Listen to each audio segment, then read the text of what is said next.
Hello students, आज मैं बात करने जा रहा हूँ विद्यार्थियों के सबसे बड़े दुश्मन सीरीज में एक दुश्मन बेईमानी के बारे में। बेईमानी समझते हो ना आप? बेईमानी का अर्थ मात्र रुपये पैसे की बेईमानी से नहीं है, बल्कि हर उस आचरण, हर उस काम से है जो समाज, धर्म और कानून की निगाह में अनुचित है। आज अधिकांश छात्र सफलता प्राप्त करने हेतु किसी भी तरह के उचित अनुचित साधन को गलत नहीं समझते हैं। उनका एकमात्र उद्देश्य होता है येन केन प्रकारेण, किसी भी तरीके से बाय हुक और क्रुक सफलता प्राप्त करना।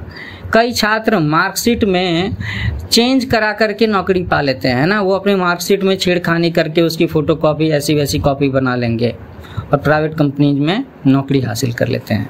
कई छात्र तो फर्जी डिग्री के सहारे नौकरी पा लेते हैं। कई छात्र परीक्षा में आने वाले प्रश्न पत्रों का कहीं से भी पता करके लीक करा करके अच्छे अंक लाने में विश्वास करते हैं। तो इस तरह आज अधिकांश छात्रों का उद्देश्य येन केन प्रकारेण केवल सफलता प्राप्त करना रह गया है, डिग्री हासिल करना रह गया है, नौकरी हासिल करना रह गया है। और इस चक्कर में वो अक्सर बेईमानी करने से भी बाज नहीं आते।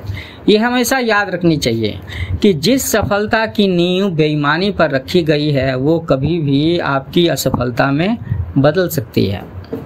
और नींव अगर बेईमानी की है तो फिर तो सफलता की जो बिल्डिंग बनेगी वो तो धड़ाम से गिर सकती है ना। सफलता का अर्थ मात्र परीक्षा पास करना या नौकरी प्राप्त करना नहीं है। सफलता चीड़ संचित रहनी चाहिए, फॉरएवर, हमेशा के लिए होनी चाहिए। सफलता से आपको सुख, शांति और सुकून मिलना चाहिए। बेईमानी पर आधारित सफलता जीवन में धन दे सकती है ना, पॉपुलैरिटी दे सकती है, लेकिन जीवन का सही सुख तो ईमानदारी पर आधारित सफलता से ही मिलता है। हो सकता है कि ये बात कई सारे स्टूडेंट्स अभी नहीं समझ पा रहे हों। उनके द्वारा बहुत से तर्क कुतर्क, ऐसे आर्गुमेंट वैसे आर्गुमेंट, है ना, अलग अलग पॉइंट्स इसके विरोध में दिए जा सकते हैं। लेकिन ये पूरी तरह से सच्ची बात है कि वास्तविक सफलता प्राप्त करने के लिए जीवन में कभी भी बेईमानी का सहारा नहीं लेना चाहिए। यदि लिया तो जीवन का स्वरूप चोर उचक्कों एवं स्मगलर्स की तरह से हो जाएगा। सच्चे सुख और शांति की नींव हम कभी भी बेईमानी पर आधारित रख करके नहीं बना सकते।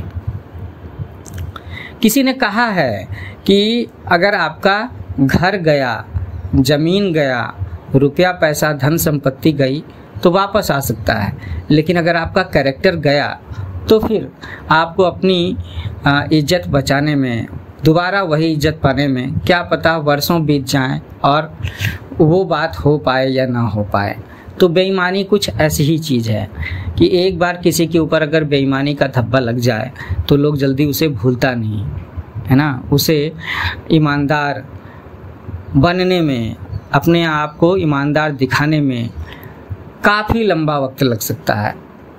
व्यक्ति कभी भी अपने आप को सुधार सकता है, लेकिन बचना चाहिए, बेईमानी नहीं करनी चाहिए, बेईमानों का साथ नहीं देना चाहिए। तो बच्चों, आज की टिप्स कैसी लगी?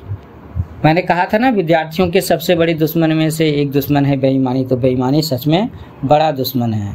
ये आपकी पर्सनालिटी का, ये आपके कैरेक्टर का, आपके फ्यूचर का सबसे बड़ा दुश्मन है। तो मेरा चैनल न्यू एज कोचिंग, इसे लाइक करो, शेयर करो और सब्सक्राइब जरूर करना बेल आइकन के साथ में। अपने दोस्तों को भी बताना। जल्दी मिलते हैं कुछ ऐसे ही अच्छे टिप्स लेकर के। So happy learning with new age coaching.